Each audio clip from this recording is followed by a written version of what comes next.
Ito po, dito po ako nakatira. Ito po yung aking bahay. Tingnan nyo. Ayan, this is my humble home. Sana all. Nako!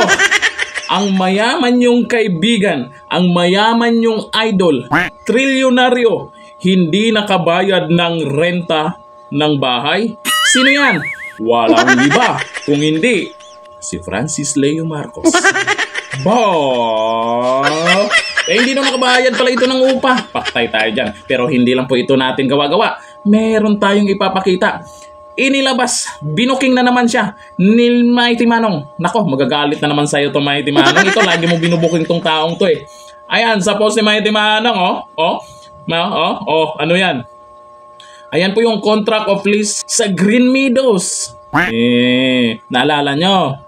Yung pandemic, na ang sabi bahay niya doon. May mga sasakyan siya, may bahay siya, bahay niya doon.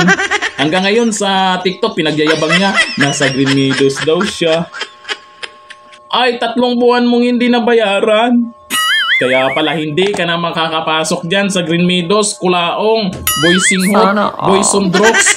Magbayad ka ng utang mo.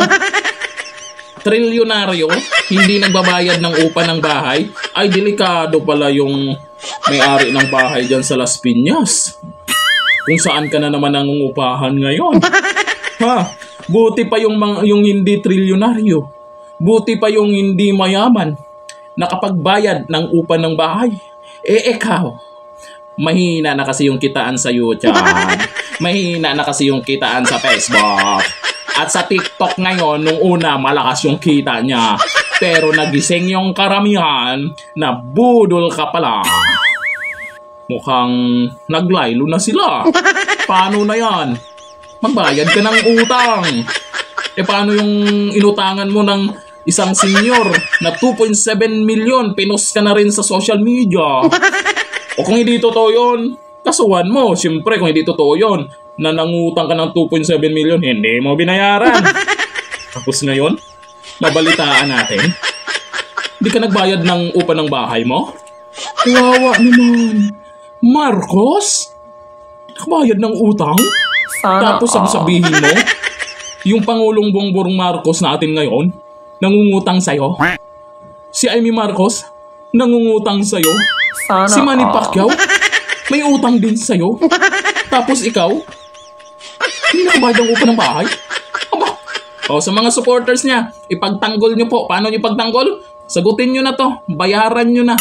Ang hindi niya nabayaran ng para hindi mapahiya kayo dito sa pagtanggol kay Marcos Kuno.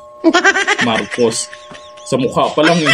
Gwapo naman yan. Gwapo naman yung idol nyo. Gwapo. Sus talaga. Proud na proud kayo na pinagtanggol yung Francis Leo Marcos na yan. Diba? Pinagtanggol nyo ng pinagtanggol. Sige, ipagtanggol nyo ng ipagtanggol. Bandang uli, baka sa inyo hihingi ng pambayad sa renta ng bahay niya. Siyempre, idol nyo, di ba? Pautangin nyo. Kasi babayaran niya ng doble. Yun ang lagi niyang sinasabi. Noon hanggang ngayon, mangungutang sa inyo. Sasabihin, babayaran niya ng doble. Sana all. Pero sa totoo nun, bandang uli, ikaw pa yung may utang sa kanya. Sige, tuloy nyo lang yan.